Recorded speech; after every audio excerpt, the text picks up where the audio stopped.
most of my adult life was in prison because of not committing crime, wrongly accused. So when I got locked up, my whole city, I would say country, half of my country stood up for me. I grew up in a single parent household, just me and my mom, probably grandmom. You get support, 2 uncles. We never really had support. So when you get these type of people supporting you, when I got out of prison, I wanted to make sure I give that back to the people. And, you know, we started a foundation where we raised $100 million within like 2 years. Very powerful people from all races, Asian, black, white, Spanish. We put them, we all in a room like this, and we take our power and influence and try to change laws from state to state. And I always express to them, I make music. They met me making music. They use me as a trampoline, as the door to be able to access kids from 8 to 50 years old. I tell them that I'm not a politician. God put me in this position, and I'm going to remain it and hold it as an open door. I use rap as my trampoline to be able to communicate and have the reach that I have. That's what got me in this room with the president right here making music.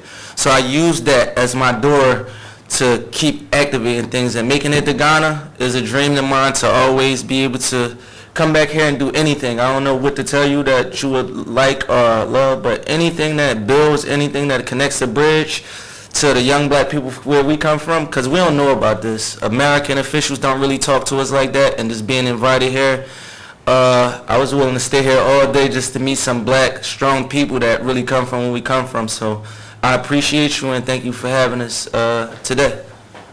I'm really very excited that my daughter Jacqueline insisted that you should come and say hello to me, and I appreciate that very much. I heard about last night. Yeah. Yes, yeah. Whoa. And it's happening at a time when a lot of places in West Africa are under a lot of difficulties, and here we have what, 100,000 or something more? That was a lot. I didn't even know I was going to see that. Coming out to party, to listen to you and enjoy themselves. Yeah. It's something really extraordinary.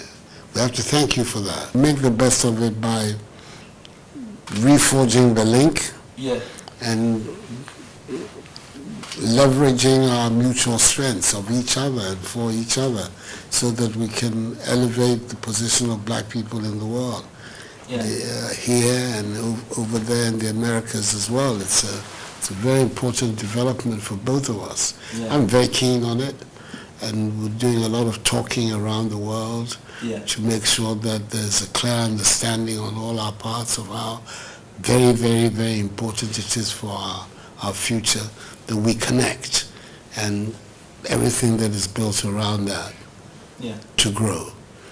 When we have people with a major talent like you do, that helps, and that you come here and expose us to the world and expose yourself to the world in that way too. All those things are important building blocks, and we have to encourage it. And I'm happy that the result of this Year of Return program has made more and more and more and more people like you, our brothers, our kith and kin in the Americas, are finding their way here to rediscover their links and reestablish them as well. It's 10, 15, 20, 30 years time, we will see the benefit of all of that for ourselves. My name is Meek.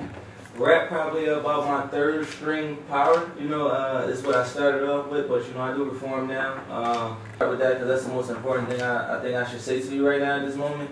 I got locked up for basically this gun in a certain environment, where you have to make a decision of, do you want to stay alive, which was actually the smartest decision for that environment, but you have to be 21 years old to get you if somebody about to murder you. So I made a decision that I was willing to face if that time came, but when I got locked up with that gun, they said I was truly false.